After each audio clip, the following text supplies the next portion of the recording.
Hello my dear students and welcome back to team classes channel. Dear student, आज के इस video में हम लोग माय हेवन जो कि पोइट्री का एक बहुत ही ज़्यादा इंपॉर्टेंट चैप्टर है, इसका एक्सप्लेनेशन देखने वाले हैं हिंदी में। ठीक है, हिंदी में मैं व्याख्या आपको करके इसका बताऊंगी। ठीक है, क्योंकि आप जानते हैं कि एक्सप्लेनेशन, कॉन्टेक्स्ट और रेफरेंस लिखने के लिए एग्जाम में आता है, तो जब तक आप इस लेसन का हिंदी में व्याख्या नहीं जानेंगे या फिर इस लेसन को नहीं पढ़ेंगे हिंदी में अनुवाद के साथ, तब तक आपको समझ में नहीं आएगा। ठीक है, और अगर कॉन्टेक्स्ट, रेफरेंस, एक्सप्लेनेशन करने के लिए आएगा तो आप नहीं लिख पाएंगे। ठीक है, नहीं कर पाएंगे। तो चलिए वीडियो स्टार्ट करते हैं। बहुत ही अच्छे तरीके से मैं आपको बताऊंगी, बहुत बेहतरीन तरीके से, ताकि आपको फटाफट से समझ में आ जाए। ठीक है, तो माय हेवन के जो पोइट है उनका नाम है रविंद्रनाथ टैगोर। आपको स्पेशली अच्छे से नेम याद रखना है, क्योंकि किसी भी चैप्टर का जब आप क्योंकि कोई भी चैप्टर जब आप पढ़ रहे हैं तो आपको उसका नेम, उस चैप्टर का नेम और उसके जो पोइट हैं या फिर राइटर हैं उनका नेम आपको अच्छे से याद रखना है। ठीक है, तो चलिए देखते हैं। बता दूँ, सबसे पहले तो मैं आपको ये बता दूँ कि इस कविता में जो कवि हैं, कवि का भारत तथा जो उसकी संस्कृति और उसके प्रति प्रेम देखते हैं। ठीक है, इस कविता में हम जो है कवि तथा कवि का जो भारत और उसकी संस्कृति के प्रति प्रेम देखते हैं। ठीक है, तो कवि कहते हैं कि हे ईश्वर मेरे सपनों का भारत इस प्रकार हो जहाँ, ठीक है, where the mind is without fear and the head is held high, जहाँ लोग जो हैं फियर, ठीक है, विदाउट फियर यानी भय मुक्त हो, and the head is held high, और सिर ऊंचा करके, ठीक है, लोग सिर ऊंचा करके रह सके। मतलब कि कहने का मतलब है कि लोग आत्मसम्मान तथा निर्भयता से रहें। ठीक है, उन्हें कोई भी भय ना हो। वेयर नॉलेज इज फ्री, जहां पर जो ज्ञान है उसके पर प्रतिबंध नहीं हो। ठीक है, जहां पर ज्ञान पर कोई प्रतिबंध ना हो।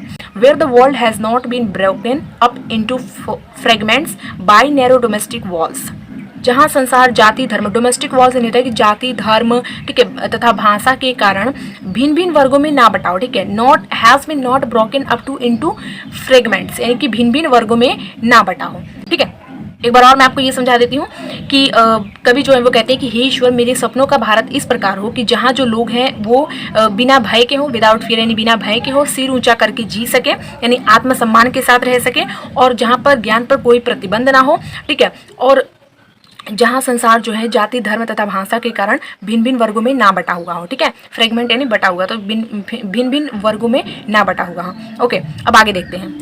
आगे कि where words come out from the depth of truth, जहाँ जो शब्द है, ठीक है, जहाँ जो शब्द है, वर्ड्स जो हैं वो सत्य की गहराई से निकलते हो। ठीक है, डेप्थ ऑफ ट्रूथ यानी कि सत्य की गहराई से निकलते हो। Where tireless striving stretches its arms towards perfection, जहाँ पर पूर्णता की प्राप्ति हेतु जो है वो लगातार प्रयास जो है वो किए जाते रहे। ठीक है, where the clear stream of reason has not lost its a way into the resort sand of dead habit, जहाँ जो लोग हैं तर्क की जहाँ लोग तर्क की, ठीक है, रीजन यानी तर्क, जहाँ लोग तर्क की स्वच्छ धारा को छोड़कर अपनी जो पुरानी, ठीक है, पुरानी आदतों की नीरस, ठीक है, नीरस मरुस्थल में, डिजर्ट सैंड नीरस मरुस्थल की बालू में न खो गए हों।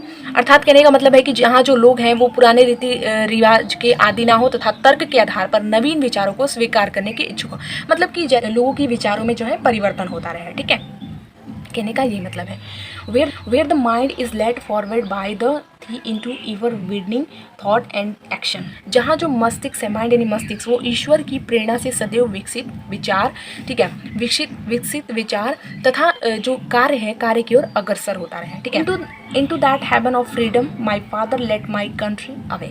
ठीक है, इसका मतलब कि हे पिता यानी कि हे ईश्वर मेरे देश को इस प्रकार स्वतंत्रता रूपी जो है वो वरदान प्राप्त हो। ठीक है, अर्थात कहने का मतलब है कवि का कि मेरा जो देश है इस प्रकार की पूर्ण प्रगति करें। ठीक है, पूर्ण प्रगति करें।